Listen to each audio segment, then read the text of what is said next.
Except, yeah, my last name is Weeman. Well, thank you for being part of it. Sure, of course. So let's hear your story. Who's going to tell your story?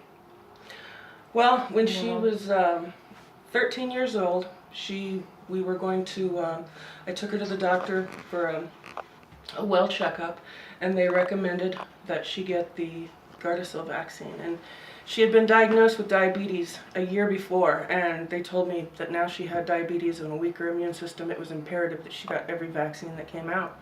And I was scared, I didn't know, and so I agreed to it.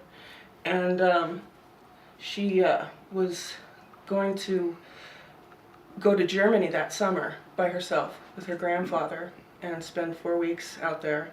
And so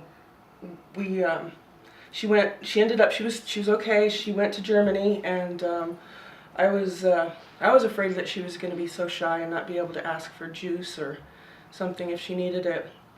But she did really good. And then when she came back, the first thing I noticed, she lost the ability to cry because one of our dogs had passed away. And when she asked for him, she was like trying to cry and couldn't, which was unusual because she was always very sensitive. And then the next thing I noticed was she just wasn't sleeping. Sleep just wasn't happening anymore. And she'd wander the house at night writing notes and things like that, and I couldn't figure it out, and I took her to the doctor, and they did some tests, and then she ended up having an ear infection from the plane and everything coming back, and she got the second shot. And after the second shot, her heart started pounding so hard, you could see her chest moving, and things would happen where she would say, "Turn off the TV, stop talking, get out of the room. It's making me sick." And we thought, what's going on? So we thought she was having anxiety attacks or something. It just seemed weird. And so I took her back to the doctor, and she sent us to a couple of specialists, a gastroenterologist and a cardiologist. And she wore a heart monitor for 2 days, and they determined that her heart rate was high, but they didn't think anything of it, and sent her back to school. That school year, she was an honor roll student the year before, and then so she goes back to school 8th grade year, and she can't concentrate. She isn't retaining anything, and she's constantly wanting to go to the nurse, and the teachers were getting angry, and she was also, at this point, she had started throwing up when that thing would happen, when the voices made her sick and the faces made her sick. And so then she, at school, they were keeping a trash can next to her and stuff in case she had to throw up, and thought she was doing it for attention. And her personality just totally changed. She went from a very shy child to someone who thought everybody was her friend, and kids were making fun of her at school. They were having her kiss boys and stuff, and it was just crazy, absolutely crazy. She had changed 100%. She was running out of the house at night. She was telling people that she wanted to be adopted, that she hated her family. It was just crazy. I was beside myself. I had no idea. We'd go back to the doctor, and every time we'd see another specialist, and it was nothing. Here, take some antacids. And then at one point we went back to her endocrinologist, and she said, well, sometimes teenagers get tired of having diabetes and they act out. And I said, I really don't think that that's this at all. But she said, I want you to see the in-house psychiatrist or therapist or whatever. I said, okay, fine. So we come back to do that, and she talks to us for the first session, and then we come back for the second session, and she takes Alexis aside and talks to her by herself, and then I come in the room, and the doctor proceeds to tell me that she believes that her grandfather molested her when she was in Germany, and that's why she's acting out. And she said, if he was in this country, I would have already called the authorities. But since he's in Germany, it's up to you. And I was just couldn't believe it. I could not believe it. And she was telling me, no, nothing happened. And it was just, I had no idea what was going on. It was just insane. And so, of course, after that doctor, it was in the notes that they believed she had been molested, and I was a mother in denial. So every doctor after that saw those notes, and that's what they thought. So then, at this point, I'm like, could it have been the shot? And the doctor said, no, the shot couldn't have done this. Because I'm thinking, what in the world changed? And What she's only happened? had 2, God forbid. Yeah, she's had 2. And so they kept telling me, no, it's not, but you have to have the 3rd, otherwise, things might go wrong. So I'm like, all right, so in January of 2007, she got the 3rd shot. Within 2 weeks, she was hospitalized. And she remained hospitalized for 8 solid months. 6 months here at the UNM hospital, and they did tons of tests on her, 2 spinal taps. They took tissue from her leg. Now, why was she hospitalised? What was happening? Because she was throwing up so much, and she wasn't sleeping. And they all kept telling me it's behavioral. It's behavioral. Because at one point, right before she was actually hospitalized, she was put into children's psychiatric. And that was horrible. That was absolutely horrible. They treated her like an animal. She wasn't allowed to talk to anybody else. She couldn't go only up and down the hall. And she was, like I said, she was throwing up at the time. Nobody recognized it as seizures. Nobody knew at that point. And so they gave her a bucket because they thought she was doing it on purpose. And they said, throw up in the bucket and you don't get anything else to eat.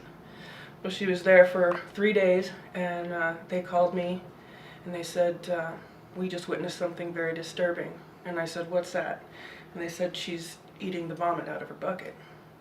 Because she was so hungry, but nothing was staying down. And I was just blown away. And so then they wanted to put her on Risperdal or something, some other drug. They were pumping her off all kinds of drugs. And then the next day they called and said, she's okay to come home. And I picked her up. She threw up in the car on the way home. She ate and threw up everything. And that night she didn't sleep. So I'm calling the doctors begging, please, help. And they wouldn't do anything. And so finally I called her pediatrician. And she pulled some strings and got her into a different children's psychiatric unit, which was wonderful. They were really, really good. And from there, she was admitted into the hospital, where they were doing all kinds of tests trying to figure it out. Upon the first EEG, that's when they discovered she was having seizures, which nobody had ever mentioned anything about that before, because they didn't look like your typical seizure. We hear this a lot with the Gardasil seizures. Yeah, see, she's kind of having a little one right now. And they change all the time from severity. They can be, very small ones like this to full-on grand mal seizures. And there's no pattern to them, rhyme or reason. They can happen. She can have up to 20 a day, over 20 a day. So, sometimes they're small like this, and sometimes they're really loud and really big. Tell me how before this whole Gardasil nightmare, what kind of a girl was she? What did she love to do? Oh, she was sweet as can be. Like I said, very shy. She loved to swim, go on the trampoline, hang out with friends. She was really active and loved life. Sweet little kid, wonderful. And I mean, she still is. The craziness and everything is behind us. It's like he said, it's changing all the time. So she doesn't have that crazy behavior or anything now, but what a awful way to be treated. She's been so... Oh, I know, and in the hospital, when she was in the hospital, they didn't know how to control her, because in pediatrics she would run and want to see the other kids. I'm sorry this happened to you.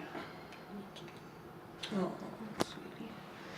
And so they kept putting her in different departments in the hospital because they didn't know where to keep her.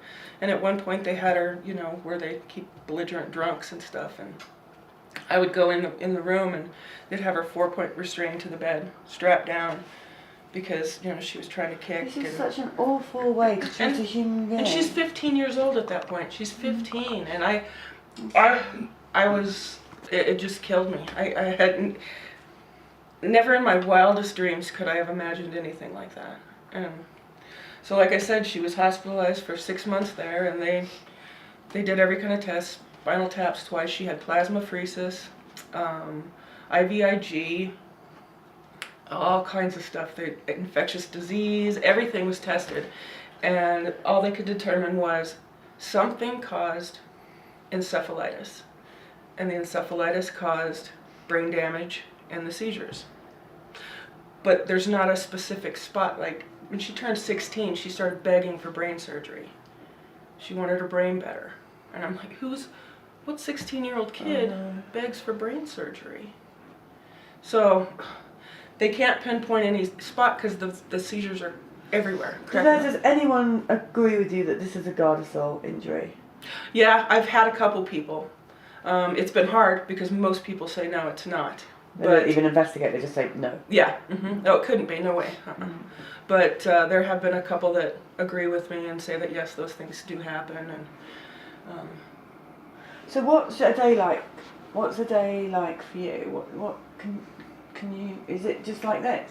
We're just coping with the seizures. Yeah, pretty much. You know, we got her an iPod for Christmas. She loves that. That is her just prized possession. And she gets on Facebook and she'll just sit like on the couch going like this. She falls asleep doing it. She'll be asleep and still like that. And Well, yeah, a typical day, which, I mean, they're all the same, really. It's Groundhog Day for her. She'll be up, we usually get up about 6 in the morning, and she's already up downstairs because she sleeps so little. And she has an apple, and she takes her meds, meds as far as, what they prescribed her. Is she on a lot of meds? What are they, Tracy? she's on, I can't remember one name, but she's on 2 different seizure medications and Klonopin to help her sleep. Does do any of these drugs work?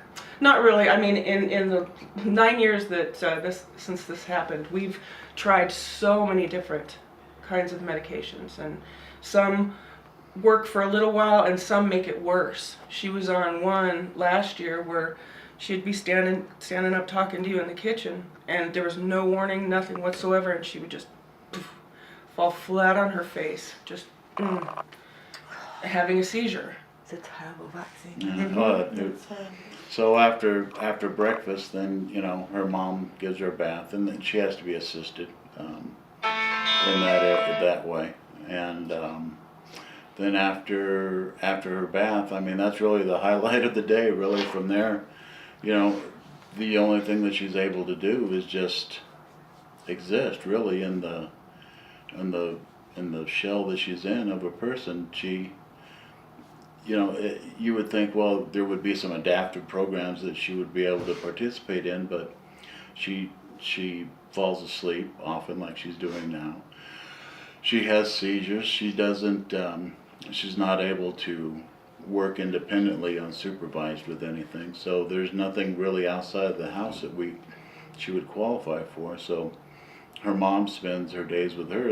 I'm her caregiver. That's what her mom does, and it's sleeping on and off and going on her iPad and interacting with family because Tracy doesn't have friends that come over often because you're alienated at that point in time. And there's lunch, and then there's dinner, and then some time at night, and usually about 9 o'clock she goes to bed. But and about 3 years ago, Andy said she has to have something to look forward to.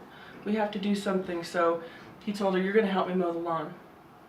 And so he took her out there, and the first time was kind of funny because she was like, I don't want to do this. It's happening. And we said, no, it's not. We know when it's happening. Oh, yeah, it's happening. I'm going to fall. And he says, well, you're in the grass. It's soft out there. And so the first time was a little rough, but now she really looks forward to it. On Thursdays, after he gets home from work, I tell her, go get your mowing shoes on. She puts your mowing shoes on and waits for him. And then he finishes part of it and saves like a square for her to do. And we take pictures and video and post it on Facebook, and she has a lot of people that just look forward to Thursday mowing pictures. And this Thursday she wasn't able to mow, so I had to take a picture of a empty lawnmower, sitting there all alone in the grass. But and I just feel what a waste of how her life could have been. Yeah, and it you is, know, really is. she, ever since I can remember, she's always wanted to be a special needs elementary school teacher. You know, and how. What do you say to the great many people out there that are about to go in with their daughters or their sons and have this vaccination? Oh, please research. Do as much research as you can. As much research. I mean, this is a worldwide problem. This is happening to girls and boys all around the world. It's not isolated. It's not rare like they want you to think. And to the paediatricians, healthcare providers that insist that this vaccine is safe? Sure. I tell them, come to my house. Come to my house for a couple of days and see how it works out.